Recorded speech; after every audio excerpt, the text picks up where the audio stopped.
السلام عليكم، ازيك يا حبايبي؟ عاملين ايه؟ يا رب تكونوا بألف خير. حلقة جديدة من دنيا المطبخ. النهاردة ان شاء الله هنعمل مع بعض البسبوسة الحلوة دي بطريقة سهلة جدا وبسيطة، ومكوناتها كمان بسيطة جدا. يا رب الفيديو يعجبكم، ولو اول مرة بتشوفوني يا ريت تشتركوا في القناة وتفعلوا زر الجرس على الكل. ولو انتم من حبايبي على القناة ومن صحابي يا ريت ما تنسوش اللايك. ويلا بينا نشوفوا مقاديرنا ايه. اول حاجه في المقادير معايا نص كيلو دقيق سميد سايب من عند العطار، مش الاكياس بتاع البسبوسه، سايب معلوش اي حاجه. ومعايا معلقه من عسل الجلوكوز، ومعايا نص كوبايه من السمنه.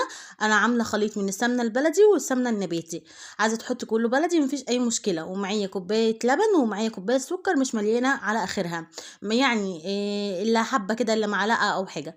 عايزه تحطي كوبايه كامله مفيش اي مشكله، بس دي الصراحه طلعت السكر بتاعها يعني مظبوط جدا وجميل عشان ما تبقاش مسكره قوي. دلوقتي بقى هحط معلقه عسل